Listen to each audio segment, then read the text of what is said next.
Olá, amigos. 15 de agosto de 2014, a voz do Brasil pela vida. Senhoras e senhores, o país vive o choque da tragédia aérea de Santos que matou o candidato à presidência da República, Eduardo Campos, pelo PSB, de coligação, e outras 6 pessoas, todas elas jovens. Há muito que lamentar, evidentemente. Trata-se da perda de 7 vidas de pessoas muito jovens, de pessoas produtivas, de pessoas evidentemente muito queridas por suas famílias. Mas já começa, até na imprensa, aquela história de santificar o falecido. Eduardo Campos não era santo, assim como não há um santo sequer na política brasileira e não há um santo sequer na política partidária de qualquer parte do mundo.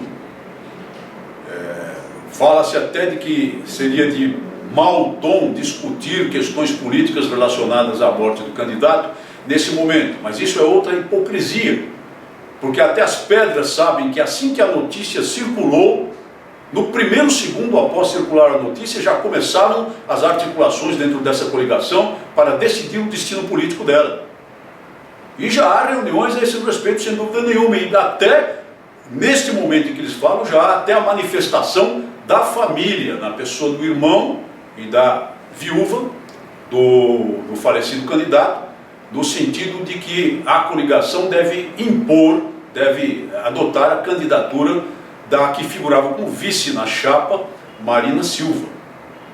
Então é muita hipocrisia falar que esses assuntos não têm sido discutidos. Têm sido discutidos sim, intensamente.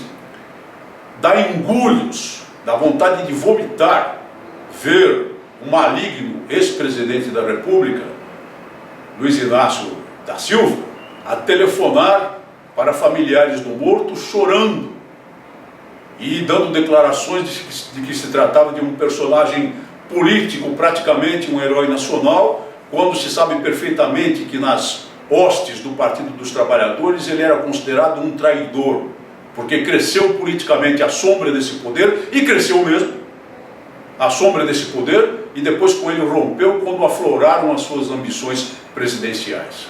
Nesse ponto, é verdade, e sem dúvida nenhuma, é esse o dado de que as pessoas têm de dispor e analisá-lo com tranquilidade, para chegar à conclusão que não se trata aqui de santos, não há santos na política brasileira. E por outro lado, continua a questão das eleições que estão aí. Essa coligação tem 10 dias para indicar o substituto de Eduardo Campos.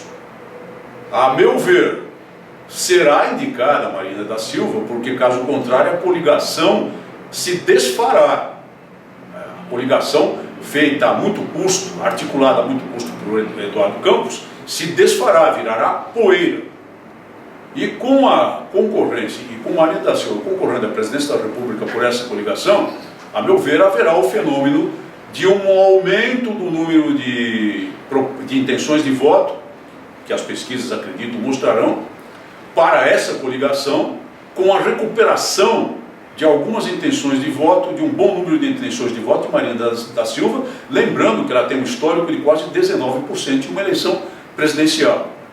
E esses votos sairão de onde? A meu ver, sairão das intenções de voto da candidata oficial ungida do Partido dos Trabalhadores, Dilma Rousseff, o que inevitavelmente levará o pleito a segundo turno, mas se traduzirão apenas num pequeno aumento das intenções de voto do candidato Aécio Neves, porque o segmento do agronegócio, que estava em grande parte com Eduardo Campos, certamente não formará com Marina Silva. Há uma incompatibilidade total e absoluta, que a candidata já deixou muito claro em muitas oportunidades. Ela abomina o agronegócio, ela é inimiga do agronegócio. Por outro lado, meus amigos, isso não nos consola muito, porque havendo um quadro, como parece que haverá, de segundo turno entre Dilma Rousseff e Aécio Neves pela coligação PSDB, é claro que a Marina Silva, que em sua essência é uma candidata comunista, apoiará a candidata Dilma Rousseff. e conseguirá, sem dúvida, levar muitos dos votos dos eleitores dela para Dilma Rousseff, o que torna o quadro do segundo turno um pouco mais desfavorável para o futuro do país.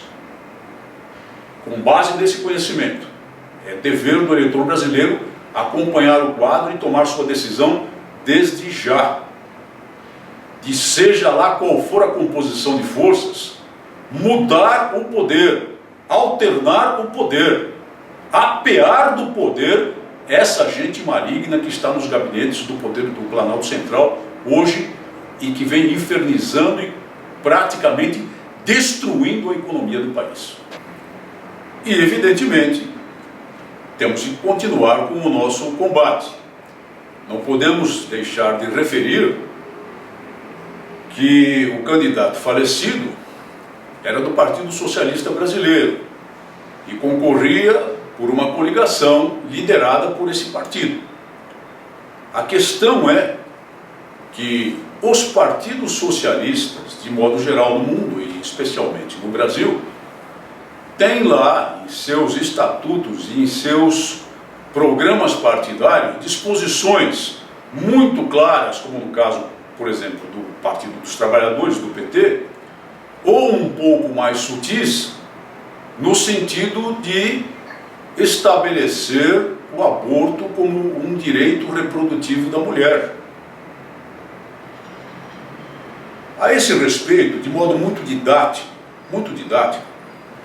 o excelente combatente pela causa da vida, o nosso padre Lodi, lá de Anápolis, padre Luiz Carlos Lodi da Cruz, publicou recentemente uma matéria, como eu disse, muito didática, que ele denominou o método PPP, que é um manual sintético de orientação aos cristãos, aos católicos em especial, sobre como decidir pelo seu voto.